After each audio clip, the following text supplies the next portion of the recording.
Om Sahana Vavatu Sahano Bhunaktu Saha Viryam Karavavahai Tejasvinavadhitamastu ma vidvishavahai.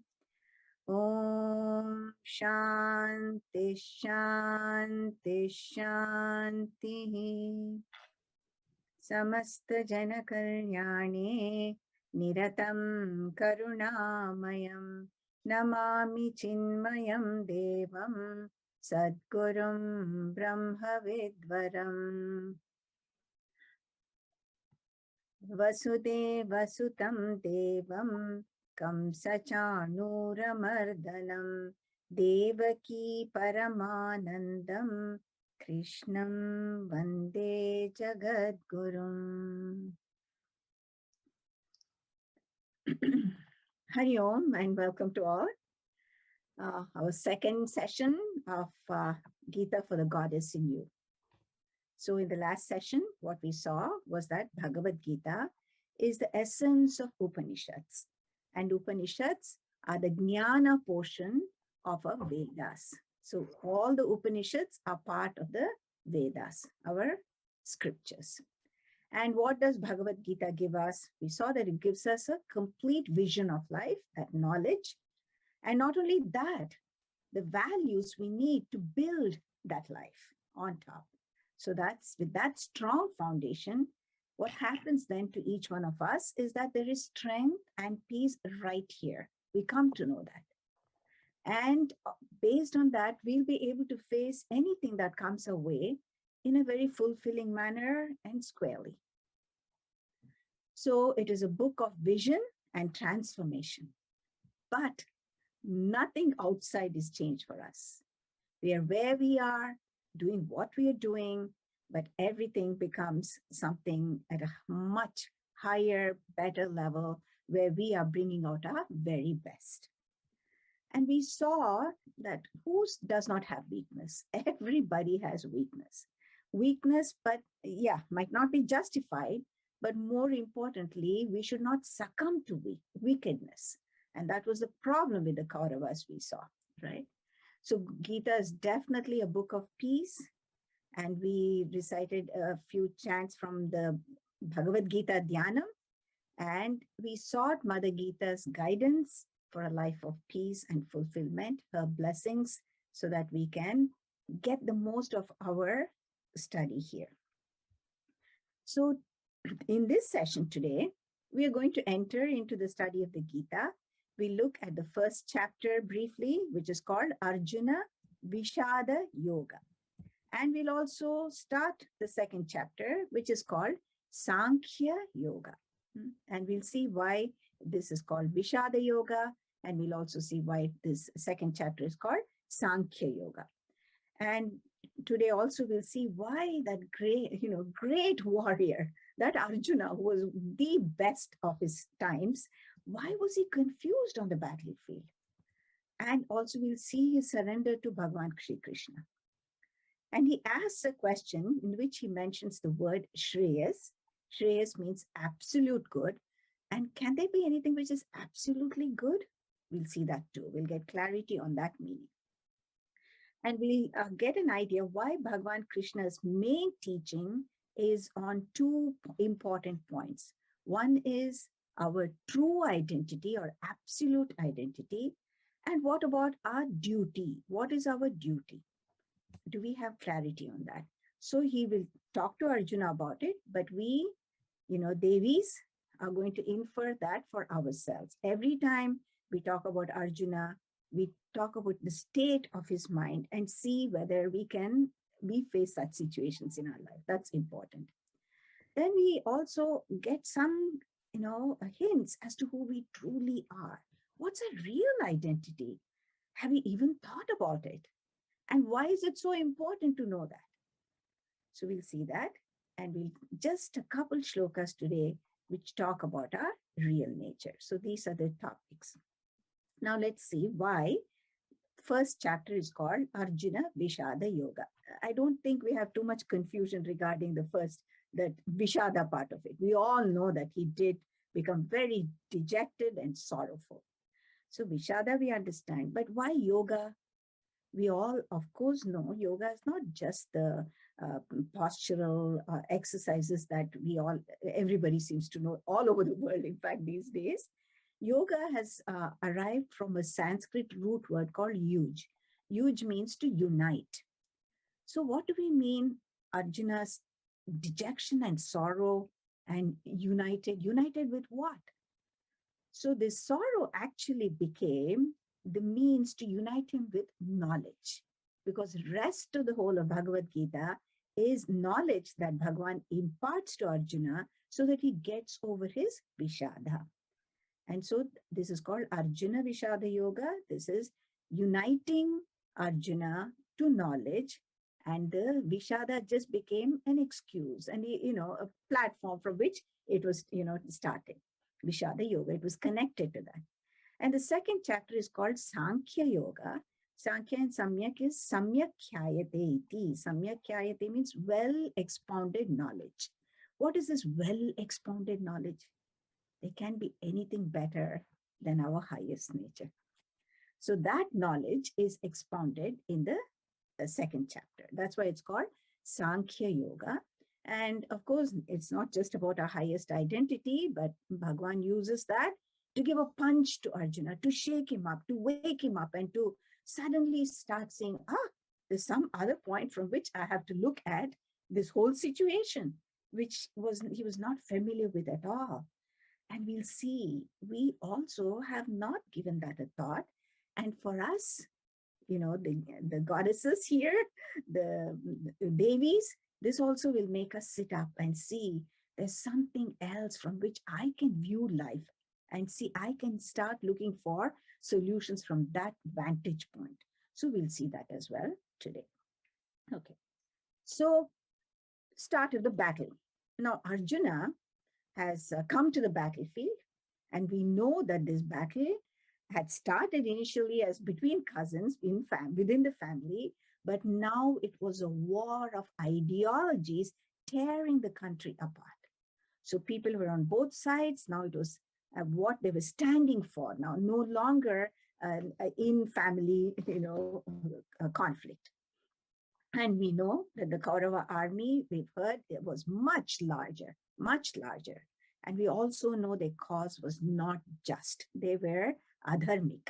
And their strength, of course, was not only did they get Lord Krishna's army, but they also had Bhishmacharya, Dronacharya, Krupacharya, as well as Karna, all great warriors, all with so many boons, which sort of made them look invincible. Because as you might have heard, Bhishmacharya could actually dictate when he wanted to leave his body. They had such skills, such blessings, such boons. So these were the type of warriors who were on the side of the Kauravas. So they definitely looked invincible. Now, what about the Pandavas? Definitely, army was smaller, but most importantly, the cause was just. They were fighting for dharma. And as a result of which, Lord Krishna had said, I will take your side. It looked as though Arjuna made the choice, but actually Lord Krishna is on the side of righteousness. But he had said that he was going to come to the war, be the charioteer, never would he take up any arms, and also he would give advice only when sought. Otherwise, he was not going to say anything as well. And we know this war was imminent because the Pandavas had made many attempts, including sending Lord Krishna to stop this war, but the Kauravas had not yielded at all. So this was an imminent war, and the war was to re-establish dharma. That is the main thing here. Now, what about this Arjuna? He was living for this day. He was just burning with anger, and his enthusiasm was like, I want to show them who wins ultimately. And he was a great warrior, very enthusiastic, and comes to the battlefield. And he wants to know, just have a view of the armies. Please take me to a point where I can see both armies, he tells his charioteer, Lord Krishna.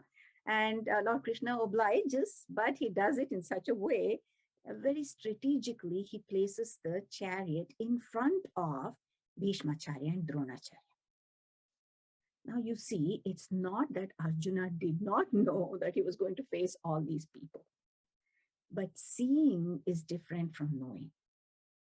So he's placed in such a way, and now he sees his own family, his relatives, his grandsire, his teachers, and all of a sudden he gets shocked that he has to fight his own family and friends and relatives. He gets shaken.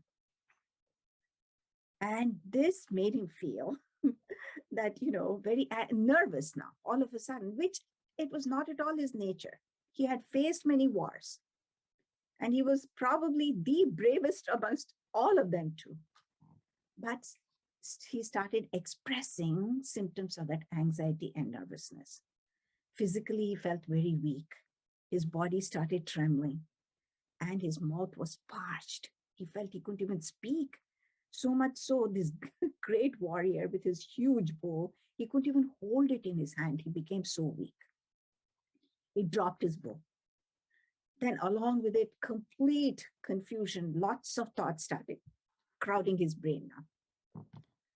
And he suddenly felt like he was committing adharma. All this while he knew the war was because of an injustice, unjust things had happened, and he had come here to fight that injustice. And all of a sudden he feels that he's going to commit adharma. He's going to do something wrong.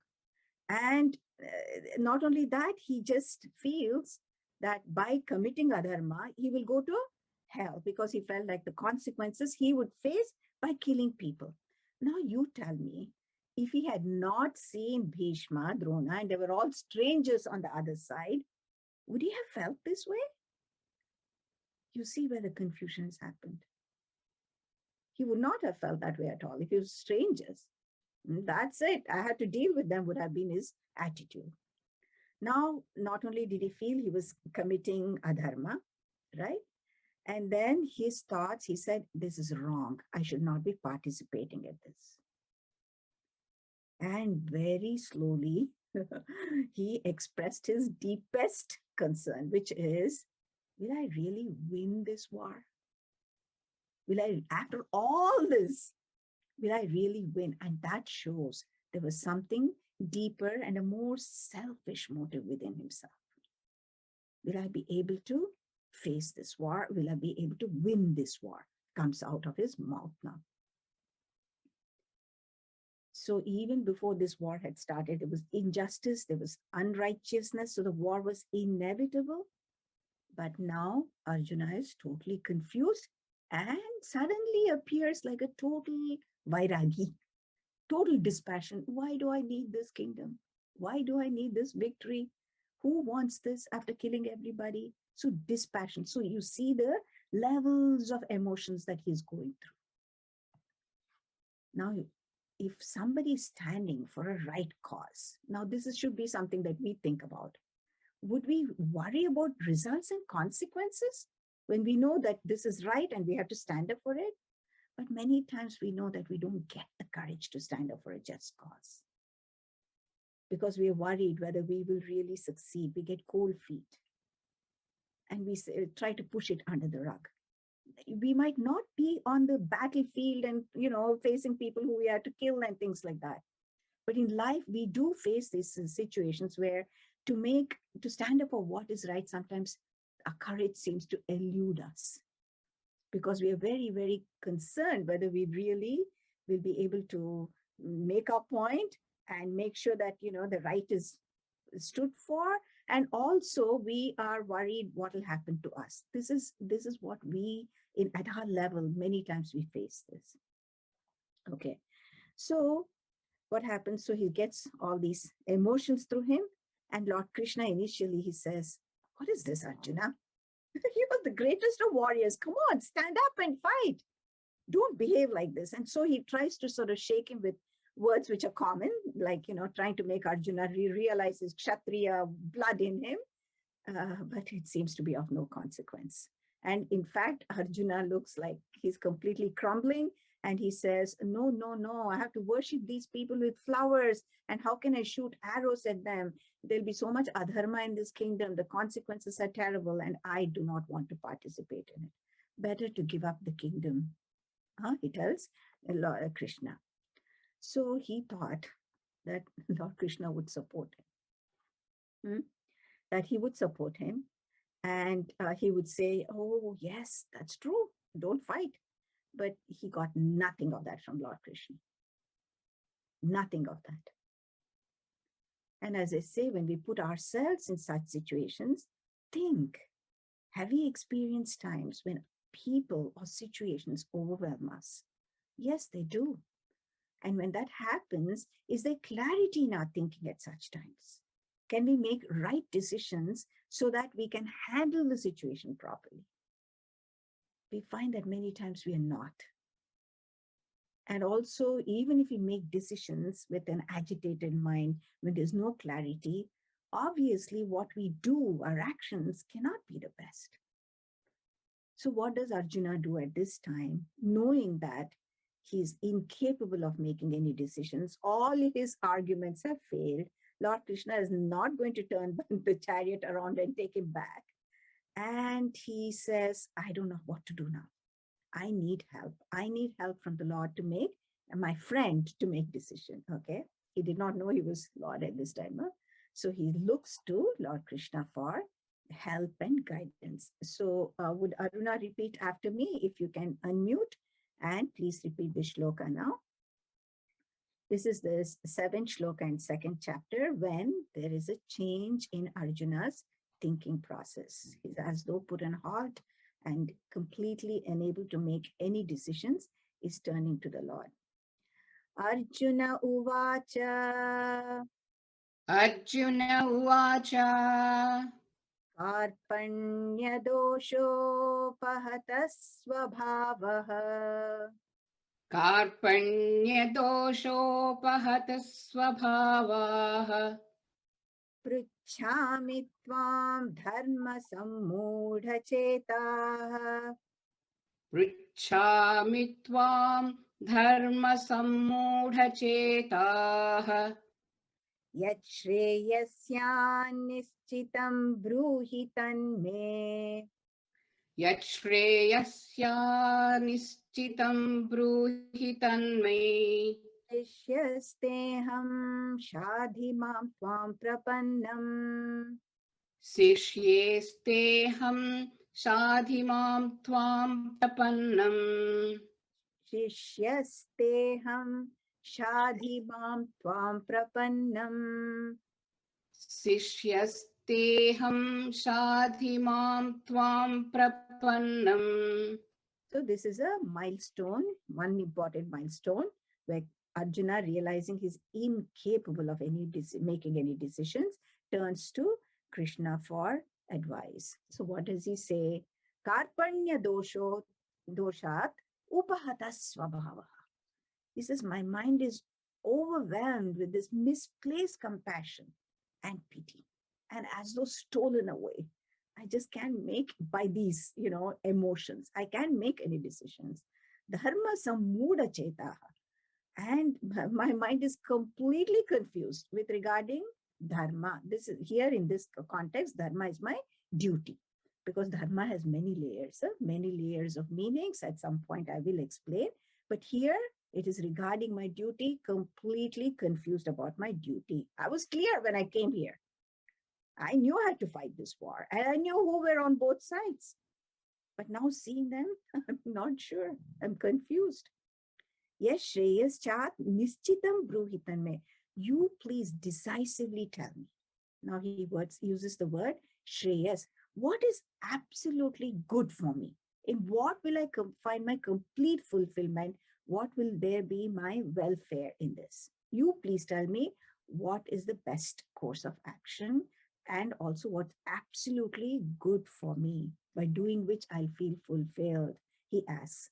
And he says, I'm your disciple. Shishyasteham, te shishya aham. I'm your student. And I surrender, Shadhimam, I surrender to you. You please teach me, me under your shelter. I'm, invoking you, Tvam Prapannam. I'm your disciple. I surrender. You please teach me, he says. Now, many times we do get, as I said, we do get confused about our roles, confused about our duty. And so here we see the main problem for Arjuna has become this overwhelming confusion, inability to determine the course of action, and that is his duty. And that's because he cannot think clearly. The second thing is, what is absolutely good? What is absolutely good? Now, when you think about absolutely good, we sort of wonder what it could be. Because good and bad can be relative. That's something that we are all very familiar with. And let's take a very simple example of sugar. All of us love sweets. And, to an extent, it's not bad for us if we eat it in a limited manner. But for a diabetic, it's a big no-no. So there is good and bad aspects of anything that you can take. There are two aspects of it we can see that. So what is this absolute good?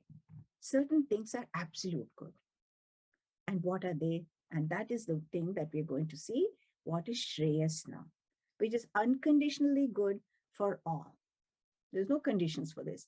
Everybody wants it at all places, in all circumstances.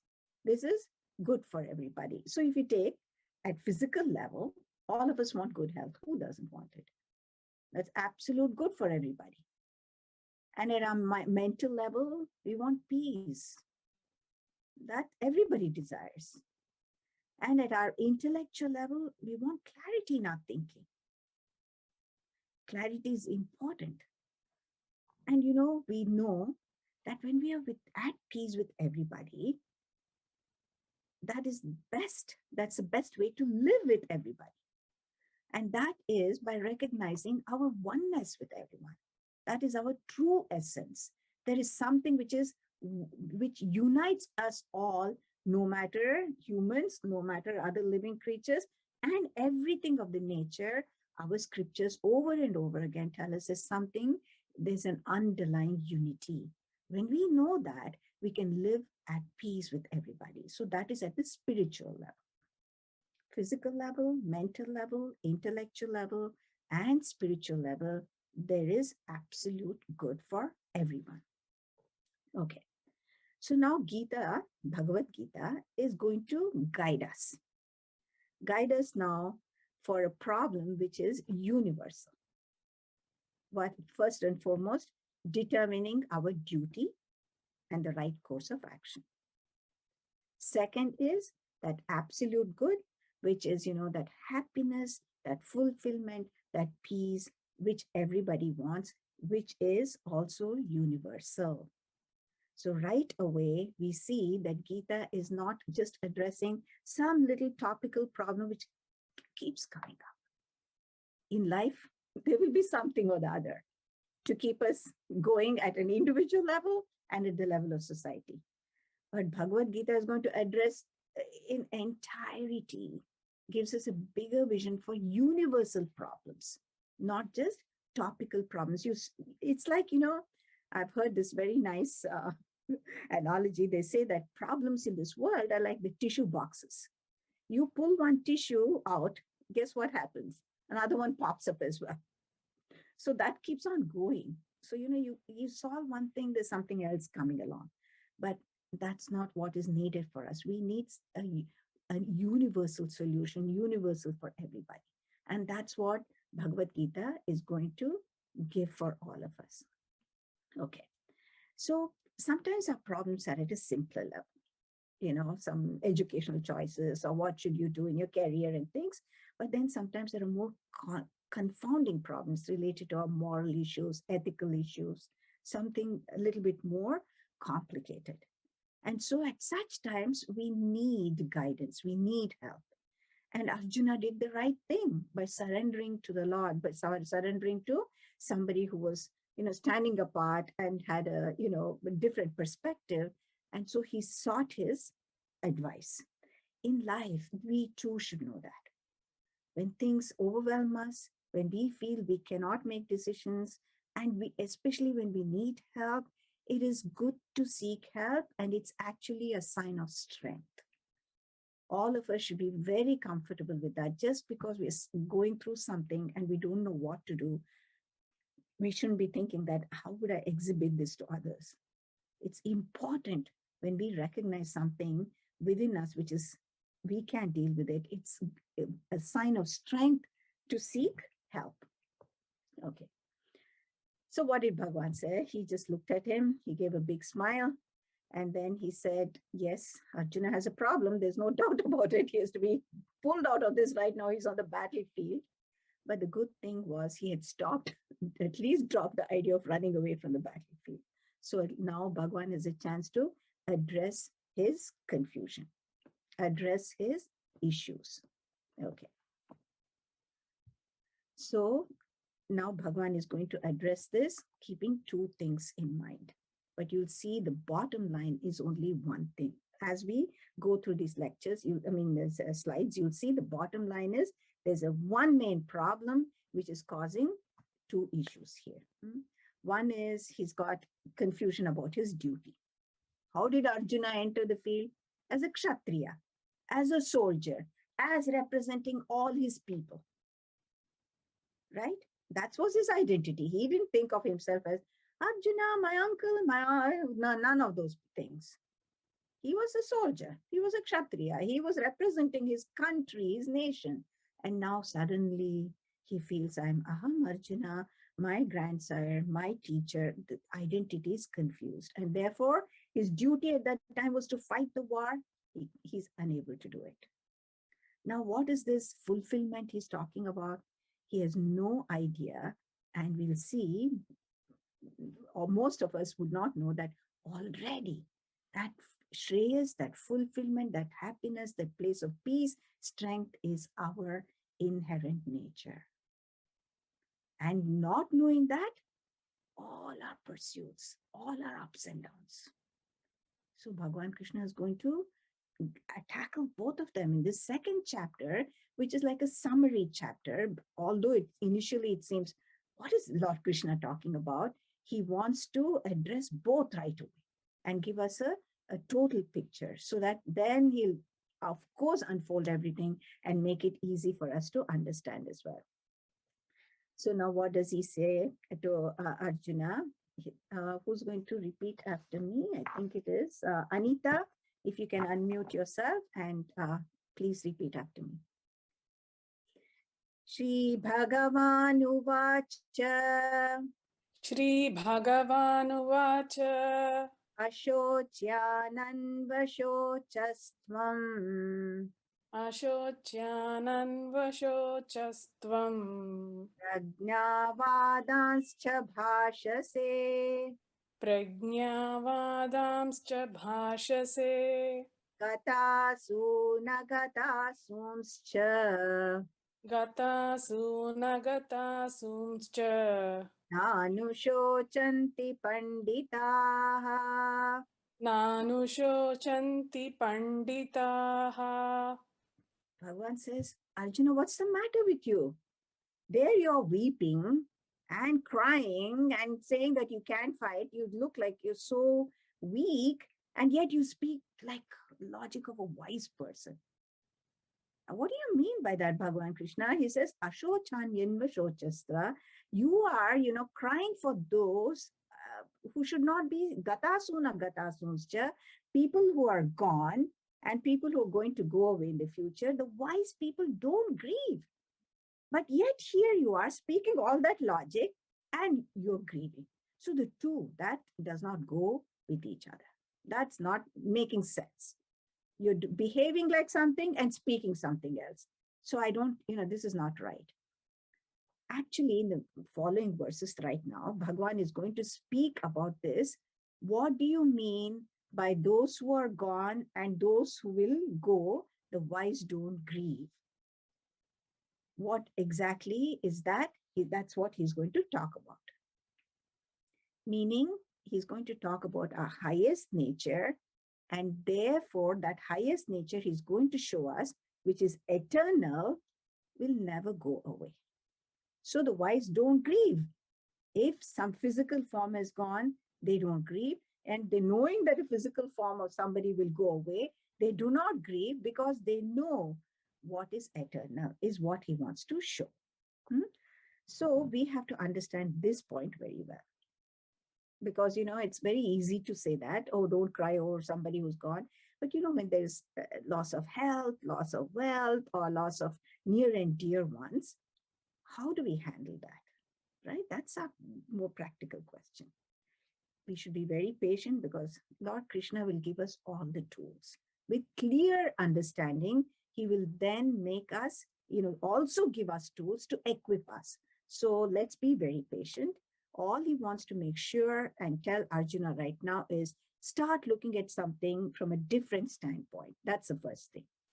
And secondly, he's going to say, if we are overwhelmed in a situation, you will not be able to make any clear decisions. And if you keep feeling sad, he did not say when somebody goes, you should not grieve. He says those who are gone, those who are yet to go. Of course, you'll feel sad when you see somebody, your dear one pass away. But keeping that grief going on forever, worrying about what will happen to people is such a waste. We will not be able to function in this world. So the wise people know that, yes, you will feel sad. You will miss that person. You will express your sorrow, but don't let it overwhelm you, or don't worry about things that have not yet come. This is what Bhagavan is going to show in the first part of this second chapter where his teaching has begun. Now, Arjuna was just asking about his duty, right? Tell me what is the best thing to do. And why is Bhagavan talking like this? And we'll see now. I want to give you an example, and this is relating to you and me. Let's ask ourselves some questions now. Now, this is going to address our highest viewpoint. Now, do we all want peace? Yes, we all say we want peace. Why? Because I'll be happy then. All right. Now, as a role, as a mother that we play, we want our children to be successful. We want them to study well. We want them to get educated. Why do you want that? If you ask, I want them to be happy, we say. Very good. But what will happen to you then? I'll be happy. Do you want good marital relationships and relationships with others? Yes, I want that. Why? I'll be happy and peaceful too. What about in your career? Do we want to rise up in your career, be recognized for what we are, get paid properly, equally, etc., etc., etc.? Sure. Why? I'll be happy. And let's look at the larger picture, how much women are sort of, striving and to make the status of women better. And if they get the right status, get the right pay for their job, right, get the recognition, how would we all feel? Happy. Bottom line, anything that we do, anything, from the mundane to the highest, you look, whether it's eating, sleeping, exercising, social relationships, going to universities, fulfilling ambitions, establishing all these relationships, all for making us happy. All for making us happy. But as we are right now, are we clear? And do we say that whatever we are dealing with right now, that's making me ultimately happy? That utopia is not there at the level we are. So our scriptures come in. Scriptures come in and they ask us this. If you knew that your true nature is peace, that your true nature is happiness, fulfillment, and that is ever the same, never changes, never gets touched by any of the things that happen outside, how would we feel? How would we feel? And from that vantage point, how do we then handle all the ups and downs of life? Can you see that? Then what will happen? I'm already full. I'm already complete. I'm already, happy and peaceful. Then I don't depend on a person, depend on something, a situation to make me happy because I'm already completely full. It's like I'm a billionaire. And a billionaire, if they lose about $10 or $50 or gain another $50, will they be thrown off balance completely? So yes, in life, we'll see that those things don't touch us anymore. And yes, sorrows and sufferings will be there, but I'll be able, because I'm already peaceful, already happy and fulfilled, I have clarity and I'll be able to handle things with balance and strength. And so I'll give you an example to drive home this point. And then I think I might have to stop there. It's already 8:40, but anyway, let's see. So let us just think now. I want you to think of this situation and this little example so that this point is driven home. You are given the role of a Shakuntala in a play. You know, Kalidasa Shakuntala, where she was growing up in an ashram, and the king of the land, Dushyanta, comes, and then he's lost his way, and he comes to the ashram, falls in love with Shakuntala, and spends some beautiful moments, and he's married to her by the Muni who's there. And his people come looking for him, and he has to go back to his country. But he promises her, I'll send people to come get you and, make you my queen. And he leaves her. She's just given him a ring of a token so that don't forget me. If you ever lose this ring, you'll forget me. So he goes, of course, he loses the ring. And when she goes back, she's already expecting a baby. She goes back to, the king to see and say, you know what, I'm your wife, here I am. And he has completely lost his memory. He doesn't even remember. And what happens? So she comes back all sad and, raises a little child there, right? In Bharata. And so now you just think you are playing that role. You're playing that role. And so if the king loves you, or when you're playing with that child in that play, do you get attached? And there is no attachment mentally in yourself. You do that role well, but nothing is throwing you off balance there. And when the king does not recognize and you have to go through all sorrows and disappointments, is it affecting you at that time? Absolutely not. In fact, you do your role so well that you get even an award for your acting. But you as a person, totally untouched. Totally untouched. Now that is what Lord Krishna wants to convey to us. And also to Arjuna at that time. He says, your nature is this unchanging happiness, which is eternal. You now have a role of a warrior. All of us, Bhagavan wants to show, are playing a role, and we should play that role well. Don't get caught up in the ups and downs of the actor, because that will drain you, that will exhaust you, and certainly we cannot give your best in life. Whereas if we know our original nature, you'll remain unaffected and untouched. And not only that, like that actor, actress, you'll have the satisfaction you played that role very well. So we can handle things with clarity, with strength, with peace.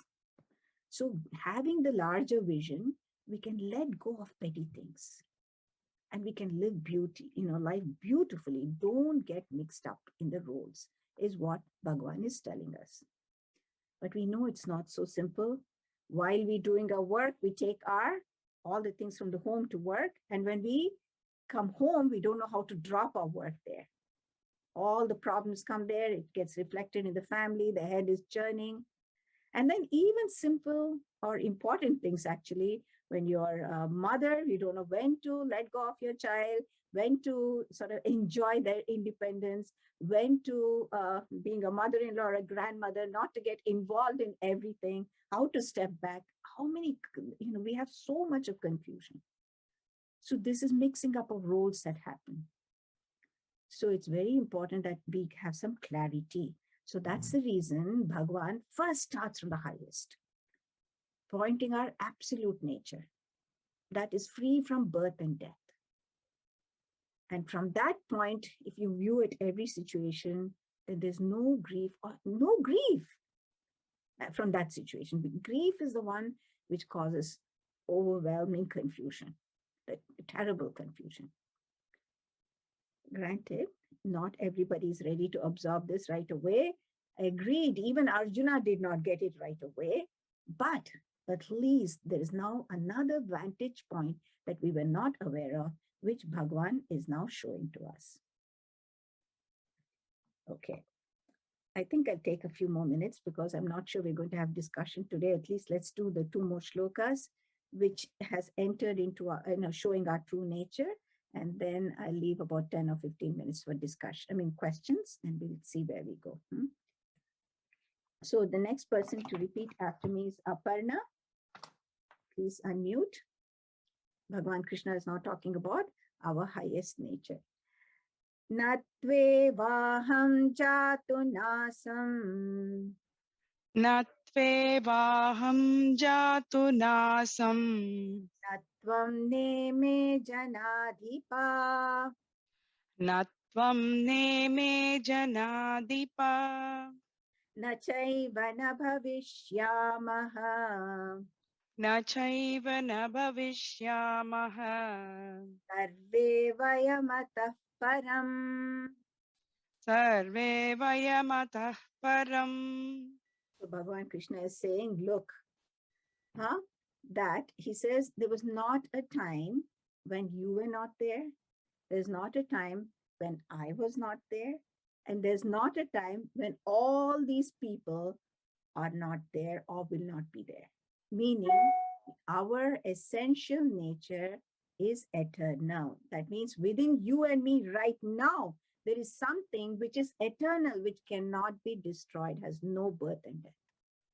When he makes such a statement, right away we should understand it cannot be this physical body, because we're all smart.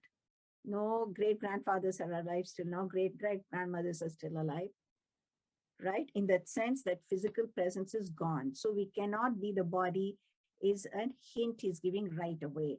And also he's saying there's something in you, me, and everyone which will never go away as well. So he's pointing us out to the Atma right now, our highest nature. And if you wonder, how could that be? How could that, be our true nature? He says, look, I'll give you something, a very simple example by which you can think about it. So now it's Manorama who's going to repeat after me. Dehinosmin yatha dehe. Dehinosmin natha dehe. Kaumaram yauvanam jara. Kaumaram yauvanam zara. Tatha dehantara praptihi. Tatha dehantara praptihi. Dhirastatra na muhyati. Dhirastatra na muhyati. Bringing to our awareness, each one of us, look, there is this physical body which has gone through its infancy, through childhood, through youth, to adult, and for some, a little bit beyond as well. Okay. So he says there's been a constant presence of something which remembers. Yes, I was, a little child, I've grown up, I was a youth, you remember all those things. But can you say it is your body? Because obviously not. The body has undergone so many changes. So it cannot be that, which is a constant presence. And it cannot even be your mind. Mind, even right now, it's going through 100 things. So it cannot be the mind as well. So now he's bringing a separation to say there is something which is constant, which can observe all the changes and has remained with you. Just bringing to our awareness the Atma in this manner. There's something changeless which has observed the changes. If even this was changing all the time, there's no way it could have remembered. So there's a changeless presence in you. That is Atma. It cannot be the physical. Although we say, it's me alone. I was a child. No, because we think of ourselves as this physical presence or this mind. We associate like that. It can't be that.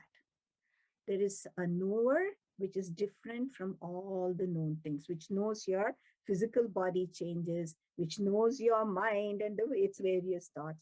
There's something which is different. He's bringing our awareness to that thing which is different in all of us, which is the knower, which has been a constant, He's going to prove that this is Atma as we go through the study of the Gita.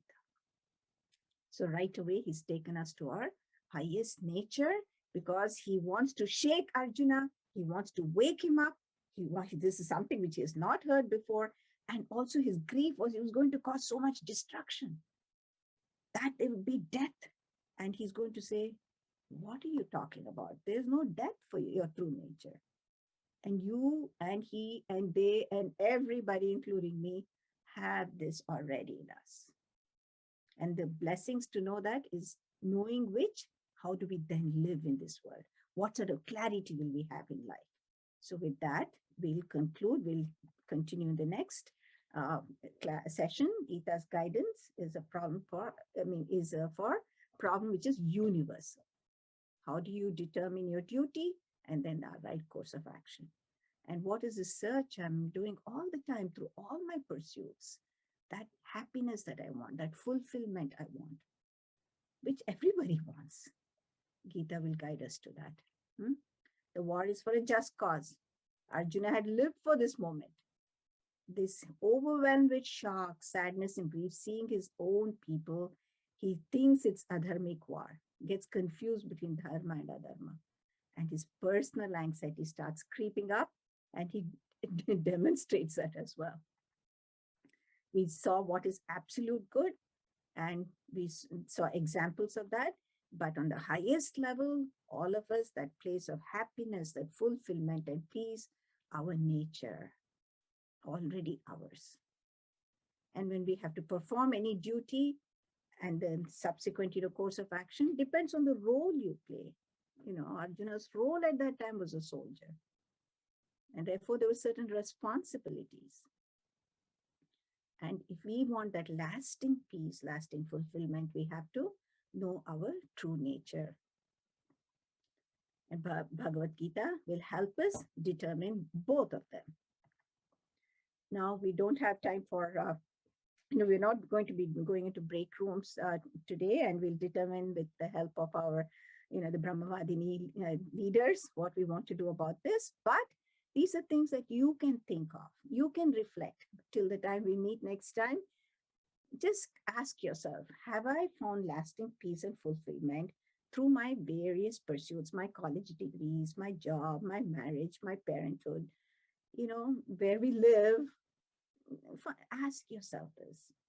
It's not in any negative manner, but just ask.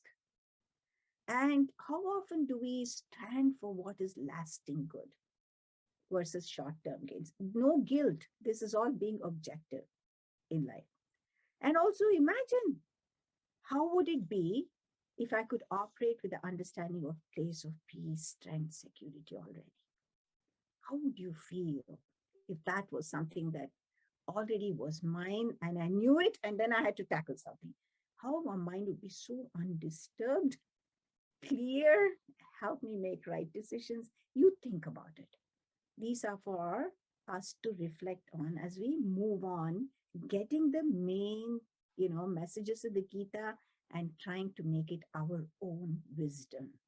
So we have to do some reflection as well. With that, I'll stop. I'll just say the concluding prayer, but that doesn't mean we don't have time for questions. We'll do that.